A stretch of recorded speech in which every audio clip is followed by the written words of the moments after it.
saya! Lepaskan saya! Hei, kamu! Lepaskan saya! Saya ketua lanun di lautan ni! Oh, okey. Ini bukan lautan, ha?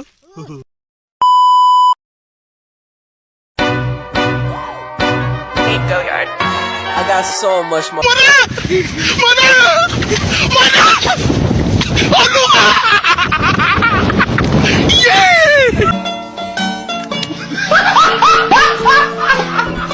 Are you ready, kids? Aye, aye, Captain! I can't hear you. Aye, aye, Captain! Oh!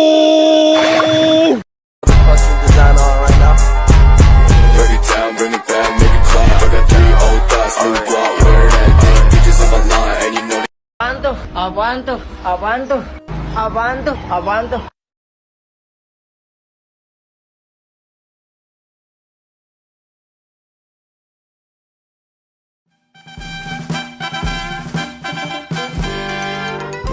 Perumusan naskah proklamasi.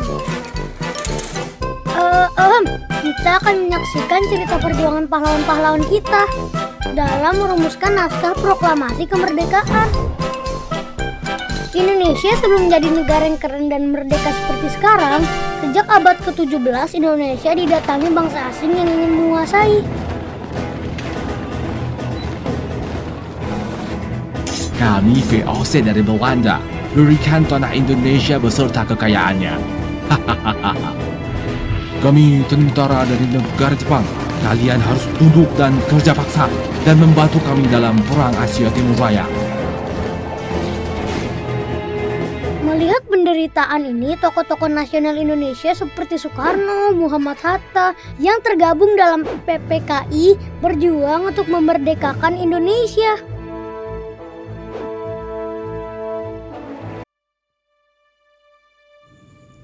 Indonesia berhasil mencapai kemerdekaan pada tanggal 17 Agustus 1945. Untuk berdiri sebagai negara merdeka, Indonesia masih harus memenuhi beberapa syarat terlebih dahulu. Salah satunya mendapatkan pengakuan dari negara lain. Supaya mendapatkan pengakuan dari negara lain, Indonesia kerap melakukan diplomasi ke negara-negara Asia dan Afrika, salah satunya India. India mengakui kedaulatan Indonesia. India menjadi salah satu negara yang menjadi pelopor pengakuan internasional atas kemerdekaan Indonesia. Salah satu peran India dalam mendukung kemerdekaan Indonesia adalah mengakui kemerdekaan Indonesia pada tanggal 2 September 1946. Perdana Menteri India, Jawaharlal Nehru, memberi pengakuan kemerdekaan secara resmi pada Indonesia. Bantuan moral dari India pada Indonesia. Selain memberi pengakuan kedaulatan, India juga aktif mendukung Indonesia di forum-forum Perserikatan Bangsa-Bangsa atau PBB pada tanggal 31 Juli 1947. India dan Australia mengajukan permasalahan Indonesia Belanda setelah agresi militer Belanda I ke DKBBB. India juga menjadi penggagas revolusi bangsa-bangsa Asia Afrika yang mengecam agresi militer Belanda II ke Yogyakarta pada tanggal 19 Desember 1948.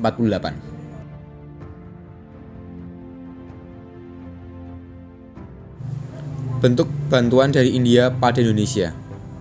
Bentuk dukungan India terhadap kemerdekaan Indonesia berupa dukungan moral dan material. Nah, untuk yang keempat adalah bantuan material dari India pada Indonesia. Selain pengakuan kemerdekaan, dukungan India terhadap proklamasi kemerdekaan Indonesia juga dilakukan dalam bentuk bantuan materi. Pada pertengahan 1947, Belanda tidak hanya melancarkan agresi militer tetapi juga melakukan blokade terhadap Indonesia. Hal ini mengakibatkan sejumlah daerah kekurangan obat-obatan untuk pasukannya. India memberikan obat-obatan untuk menebus blokade Belanda terhadap Indonesia. Bantuan obat-obatan seberat 3 ton dari India tiba di lapangan udara Maguwo, Yogyakarta pada 26 Agustus 1947. Selain obat-obatan, India juga mengirimkan bantuan beberapa tenaga medis. Nah, beberapa alasan India mengakui kemerdekaan Indonesia karena adanya persamaan kebudayaan, yaitu kebudayaan Hindu-Buddha. Kemudian persamaan nasib seperjuangan, yaitu sama-sama pernah dijajah, dan hubungan dekat antara Jawaharlal Nehru, Perdana Menteri India, dan Bung Karno. Bung Karno dikenal memiliki hubungan yang sangat baik dengan Jawaharlal Nehru. Bahkan waktu Nehru dilantik sebagai Perdana Menteri pertama India, Bung Karno mengirimkan ucapan selamat dan sukacita kepada beliau. Dari surat bahasanya pun, Nehru menyampaikan bahwa rakyat India banyak yang mengapresiasi dan bersimpati terhadap kemerdekaan Indonesia. Selain itu, persahabatan Bung Karno dan Nehru juga dilandasi oleh visi yang serupa. Mereka sama-sama menginginkan Asia yang terbebas dari penjajahan. Dan visi inilah yang sampai terus mereka bawa bahkan hingga ke forum internasional Konferensi Asia Afrika. Selain itu, pada tahun 1946, India sempat mengalami krisis pangan dan bencana kelaparan.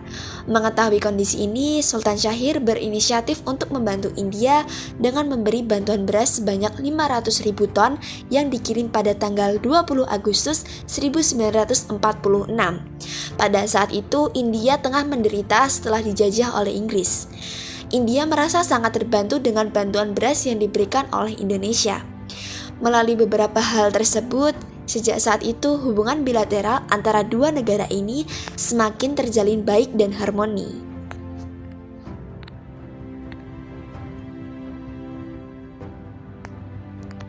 Nah, melalui beberapa pernyataan tadi, ternyata hubungan Indonesia dengan India saat ini masih sangat terjalin dengan baik. Hubungan ekonomi antara India dengan Indonesia telah berkembang pesat. Indonesia telah bangkit menjadi mitra dagang terbesar kedua di kawasan ASEAN setelah Singapura. Perdagangan bilateral India-Indonesia telah meningkat dari 6,9 miliar pada tahun 2007 menjadi 21,1 miliar di tahun 2021. Nah, berikut beberapa pemaparan materi dari kelompok kami. Harapannya semoga persahabatan antara Indonesia dan India terus berlangsung dengan baik. Bahkan tidak hanya dengan India, dengan negara lain pun semoga persahabatan Indonesia tetap berjalan dengan baik dan akan memberikan tujuan yang sama-sama berdampak positif. Sekian dari kelompok kami, banyak salah kami mohon maaf. See you in the next video. Bring it back, make it clap. I got 3 old thoughts, new guap, wearing that thing. Bitches on my line, and you know